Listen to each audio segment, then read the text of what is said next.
napagdesisyonan nga ng aming team na bisitahin ngayon ang patok sa internet na palukpok dahil nga sa mga sikat na produktong pinoproduce nila ngayon.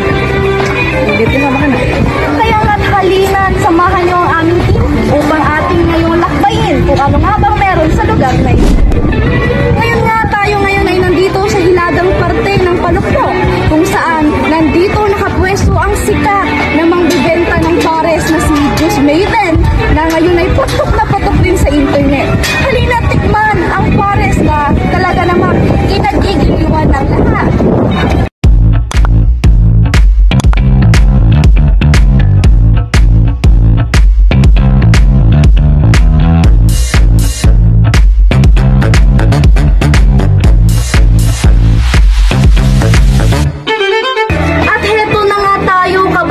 Dito sa pwesto ni Mang Juice Ben at makikita nyo talaga at hawak na hawak ko na talaga ang isang mangkok ng kanyang pares.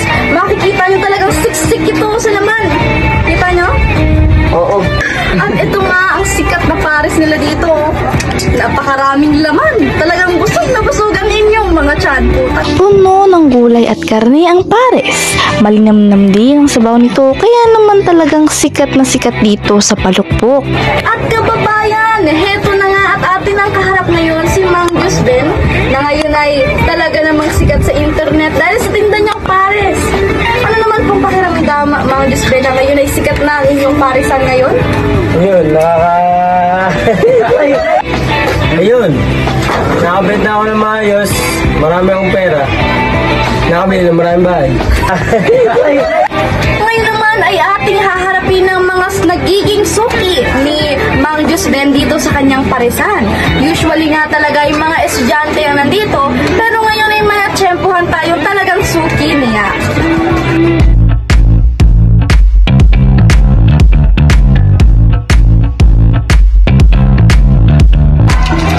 At kababayan, heto nga talaga namang suki ni Mang Juice Ben. Narito sila. Ano pong pangalan nyo? Dre. Okay, hello Dre. Isa po siyang grade 7 na estudyante talaga namang napapabisita dito sa tindahan ng pares ni Mang Juice Ben. At kumusta naman po kayo? Ano pong pangalan nila? Kiel. Kiel, okay po. Okay, Mang Kiel, kumusta naman po ang inyong observation tungkol po sa pares na yan? Nice naman, maraming sabaw. Maraming sabaw. Okay, kababayan, ngayon naman ating binabalikan si Dre na isang grade 7 nga at talaga namang bumibisita dito sa paresan ni Mang Juice Ben. Ano lasa ng pares ni Mang Juice Ben, Dre? Lasang dahon po. Okay, Dre, anong masasabi mo sa lasa ng pares ni Mang Juice Ben? Lasang dahon po na may konting puno. Bakit pakiayos? Lasang dahon po. At dyan na nga po nagtatapos ang ating pagre-review dito sa paresan ni Mang Juice Ben. At kababayan, tayo naman ngayon ay tumako dito sa hilagang parte ng palukpok kung saan narito at na ating matatagpuan ang palengke ni Ma'am Luisa. Talaga namang binibisita ng karamihan ang palengke ni Aling Luisa sapagkat mura raw ang mga tinda rito. Kaya halina't atin na rin bisitahin ang palengke ni Aling Luisa.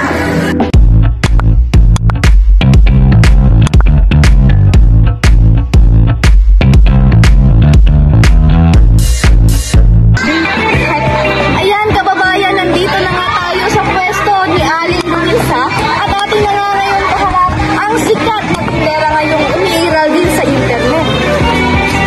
So ngayon, Aling Luisa, kumusta naman po ang pagtitinda niyo dito sa pwesto ito?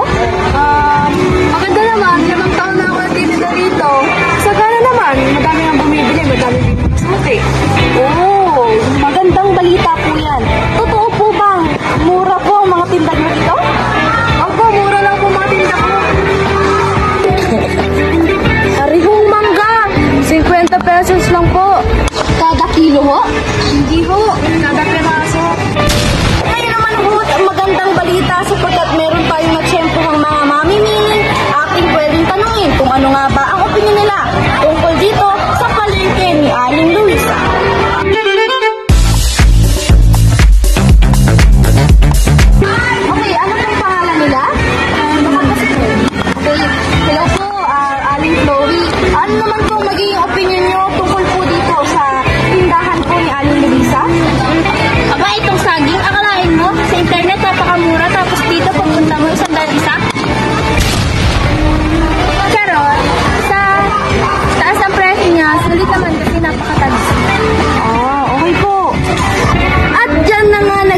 matatapos ang ating munting paglalakbay mga kababayan.